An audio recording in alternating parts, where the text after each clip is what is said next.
All right, this is the day 2 lesson of Unit 5. We're talking about the remainder theorem and the factor theorem today.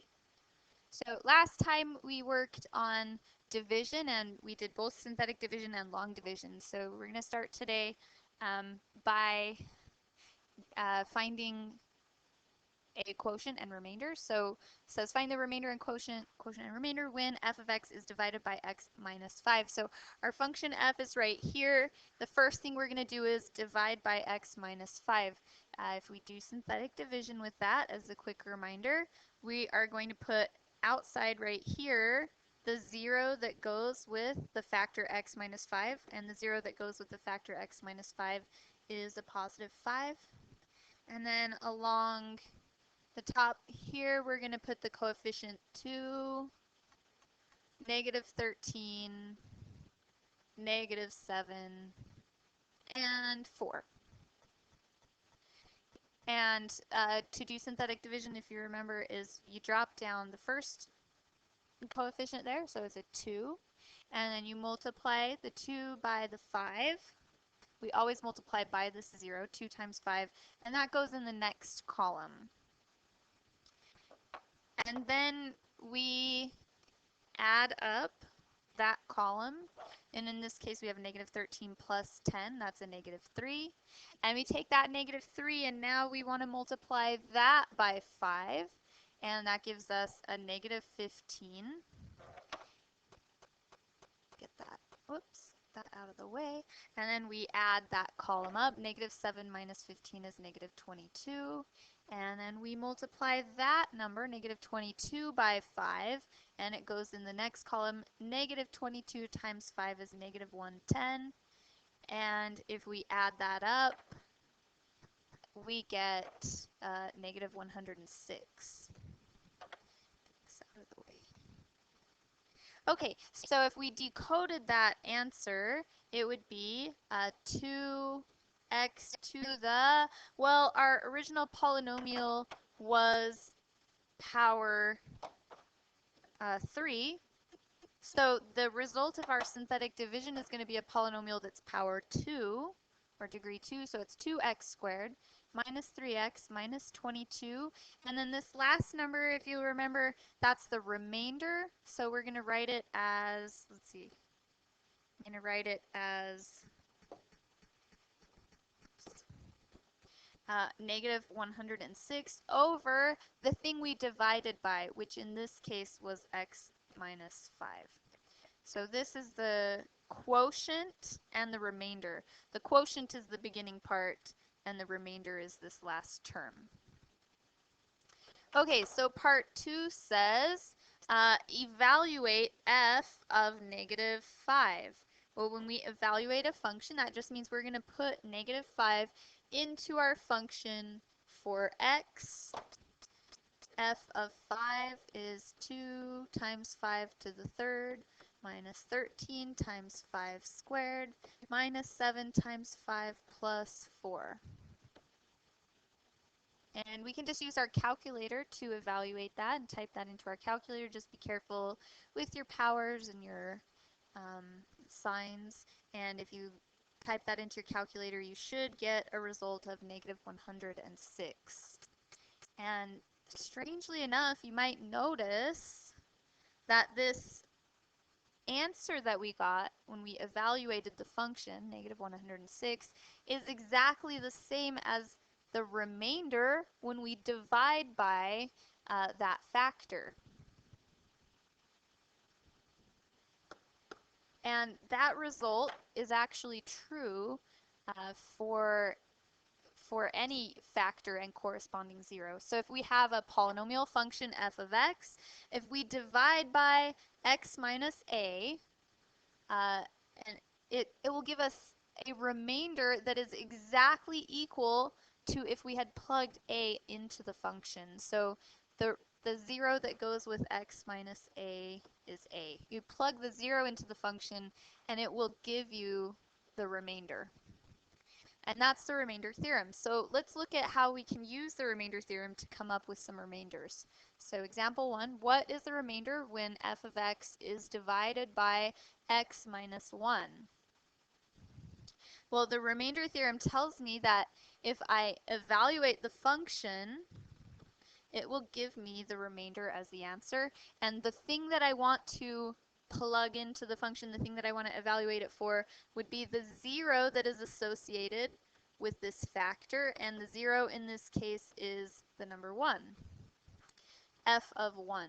So f of 1 is 1 to the third power minus 3 times 1 squared plus 8 times 1 minus 4.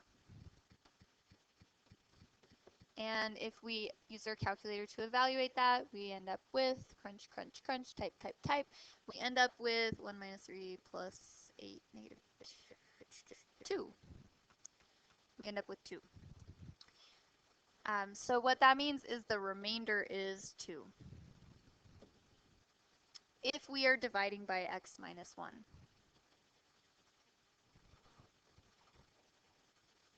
Now we could have gotten this exact same result if we had done the synthetic division, or long division for that matter. So I'm just going to show that to you to show you that's true. We use the 0, 1. So if we do our synthetic division, we drop the first one down, multiply by this 0 here, put it in the next column, add it up, negative 3 plus 1 is negative 2, multiply by the 0 and put it in the next column, add it up, 8 minus 2 is 6, multiply it, put it in the next column, add it up, 2. See, here it is, remainder 2. Sometimes people say, well, do I have to evaluate it? Can I just divide? That's fine. If you prefer to just divide, that's not a problem. It's kind of like you have two tools in your tool belt. You can pick which one you want to use. If you want to evaluate it, great. You can get the remainder. If you want to go ahead and divide, great. You can get the remainder. Here's one more to practice. What is the remainder if 3x to the fourth minus 7x to the third plus 2x squared minus 5x plus 9 is divided by x plus 4? Well, if we do this using evaluation, we need to plug in the 0 that goes with the factor x plus 4, which would be a negative 4, f of negative 4. So 3 times negative 4 to the fourth minus 7 times negative 4 to the third plus 2 times negative 4 squared minus 5 times negative 4 plus 9. We're just putting negative 4 in for x. And if you crunch that in your calculator, you should get a grand total of 1277. Our question was, what's the remainder? 1277 is the remainder. You could have gotten that same result using synthetic division, so if you prefer that way instead, you certainly could do it that way. Drop it down, multiply it, add it up, multiply it, add it up, multiply it. Oh, I love it when they get big and all of a sudden I need a calculator. Could do it in my head, but hold on, getting my calculator. This is a high quality professional video. Negative 312. Add it up. Multiply it. 1268. Add it up. And 1277. So again, we found that same remainder using synthetic division. You do not need to do it both ways. I'm just showing you both ways because you get to pick which way you prefer.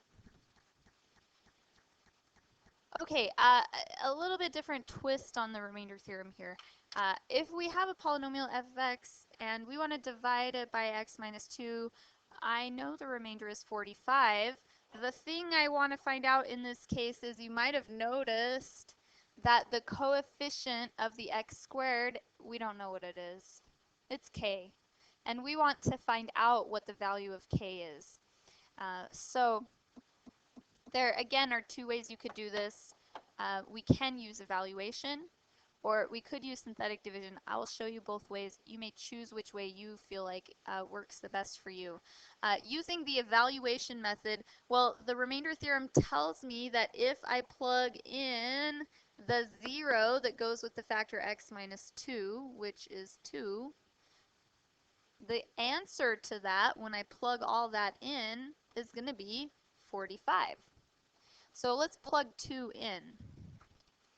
It would be 2 times 2 to the third power plus k. I don't know what k is, so I got to just leave it. K times 2 squared plus 4 times 2, we're plugging in 2 for x, minus 15. Well, most of this is just numbers now. 2 times 2 to the third power, well, 2 to the third power is 8. And if I multiply that by 2, it's 16. If I want to simplify k times 2 squared, well, 2 squared is 4. K times 4 we usually would write as 4k. You could write k times 4 if you want, but usually if we have a variable times a constant, we would write the constant as a coefficient. Our next term is 4 times 2, that's 8, and then finally we have a minus 15. And that's equal to 45. It's got to be equal to 45 because when we divide by x minus 2, the remainder is 45. Well, our goal is to figure out what k is. We just have to work towards getting that k by itself. So I would maybe subtract 16 from both sides of my equation. Maybe subtract 8 from both sides of my equation. And how about add 15 to both sides of my equation? So what that leaves me with on the left side is 4k. And over here, 45 minus 16 minus 8 plus 15, if we evaluate that, we come up with a grand total of 36. So we're really close to figuring out what k is. We just need to divide by 4, and we find out that k is equal to 9. So it's 9x squared in this case is what it must be in order for the remainder to be 45 when we divide by x minus 2. Okay, I'm going to show you a different way to do this, just in case, because some people like to use this evaluation method. It works really well for them. Other people hate it, and they prefer synthetic division. So I'm going to show you the synthetic division way of doing this as well. If we were going to do synthetic division, we would write our coefficients 2, k, 4, and negative 15. And the 0 that goes with our factor that we're dividing by is 2, so that goes here. So our procedure for synthetic division, we drop down the first one, and then we multiply, and then we add it, and it's a k and a 4, and it doesn't really combine. It would just be a k plus 4. So I'm going to leave it there for a second, and I'm going to think about what else I know. Well, the what else I know is that the remainder is 45. Well, that goes here in the end. So I can work backwards from that 45, and eventually we can use that information to figure out what k is. So if I have a 45 here, well, that comes from adding up the two numbers above it. So if we have a 45, it's a negative 15 plus something gives me 45.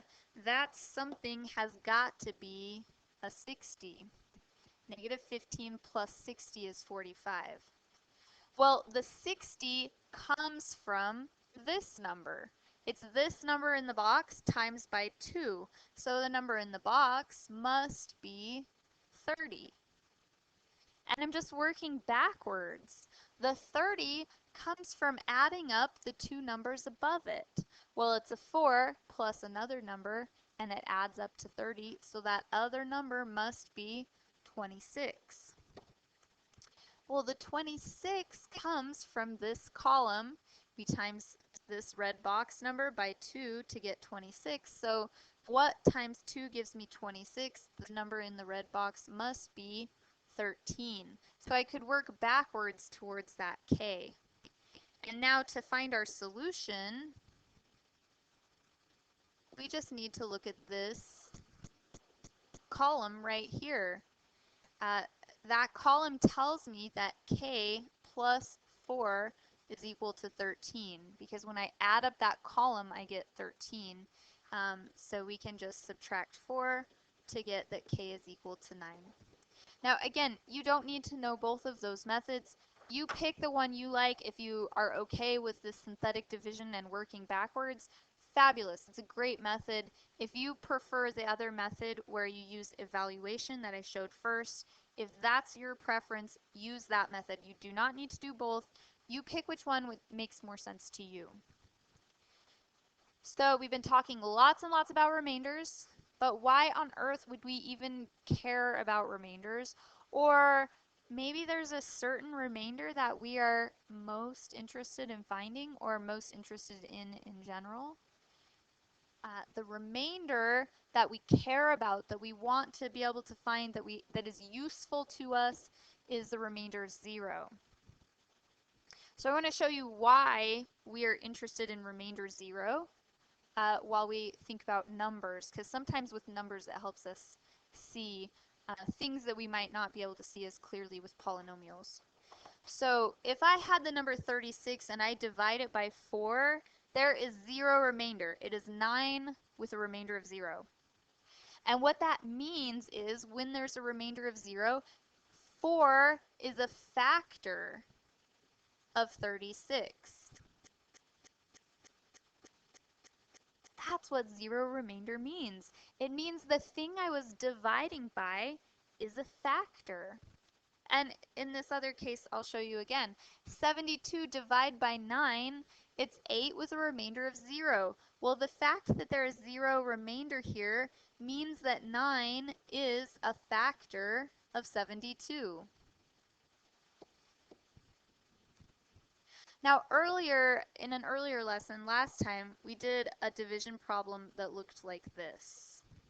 We said x squared minus 9x minus 10, if we divide it by x, I'm trying to remember which one we did, I don't know, I think it was x plus 1. We divided it by this, and the result that we found is that it's x minus 10 with a remainder of 0. There was no remainder. And what that implies, just like with numbers, it implies that x plus 1 is a factor of x squared minus 9x minus 10 because it has a 0 remainder. And that's exactly true, because if you think about x squared minus 9x minus 10, this one's small and easy to factor, so we could factor it. It factors as x minus 10 and x plus 1. So it's true that x plus 1 is one of the factors of that polynomial. Now this is maybe useful to us, this information, because not everything is as easy to factor as x squared minus 9x minus 10. A lot of things are harder to factor, especially when they get into higher powers. But this idea of being able to use division to find factors is very useful, and it's in the factor theorem is what the theorem is called. Sorry, it's called the factor theorem. So a polynomial has a factor of x minus k if and only if f of k equals 0. This is another way of saying the remainder is 0.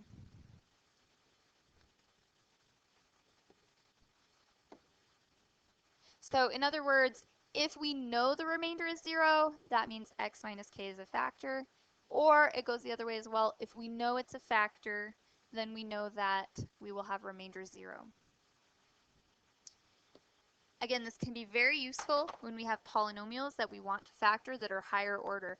This is degree 4 polynomial.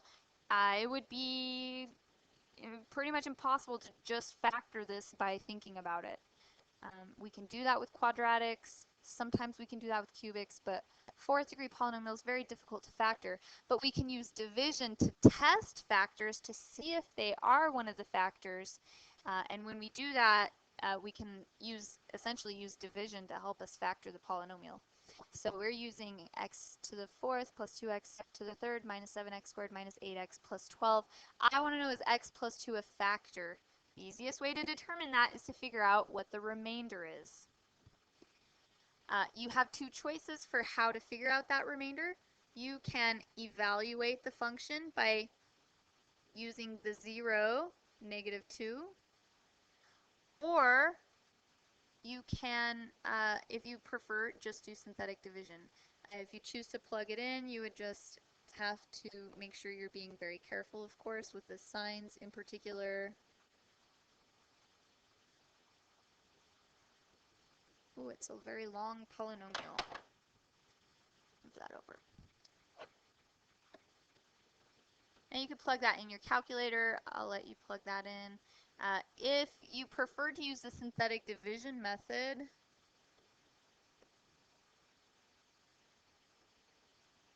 you would just go about doing the synthetic division, add it up, multiply, add it up, multiply, add it up, multiply, add it up. If you plugged in -2, you should have gotten 0. If you do the synthetic division, you should have gotten a remainder of 0. Either way, we have a remainder of 0. And what that means is because the remainder is 0, we know for sure x plus 2 is a factor of f of x. So that is a big fat yes. Yes, it is. Let's test x minus 4. Now again, if you want to, you can evaluate the function and just type that in. If you prefer, you can do synthetic division. I'm going to do synthetic. And sometimes, you know, it's not like one is always easier than the other. It just sort of depends on what your preference is. Ooh, these numbers get bigger. Let's see, add it up, multiply it. That's not too bad. Add it up. So I got as a remainder 252. If you evaluated the function, you should have gotten the same result, 252. And the remainder is 252. What that means is because it is not 0, it means that x minus 4 is absolutely not a factor of f of x. Just absolutely not. It is not a factor. If it is a factor, it has a remainder of 0, and that is the only way it could be a factor. Okay, there's one more example of this we'll go through, and then that is it. So we're going to test two more factors. This is the same polynomial. If you want to test x plus 3, you must use the 0, -3. So I'm going to do synthetic division here. Again, if you prefer to evaluate, you can. 1, 2, -7, -8, and 12. We write our coefficients, drop down the first one, multiply by -3, add it up, multiply that new number by -3, add it up, multiply that new number by -3 to get 12, add it up is +4, multiply by -3 to get a -12, and our last number here in our result is 0. This has 0 remainder, so yes, x plus 3 is a factor. Now let's do one more test. We're going to test x minus 3. So we're going to use the 0, 3. I'm going to use synthetic division again. You could evaluate. Drop it down, multiply by 3, add it up, multiply by 3, add it up, multiply by 3, add it up, multiply by 3, add it up. Hopefully I added right. So in this case, I got a result that the remainder is 60. That means no, x minus 3 is not a factor.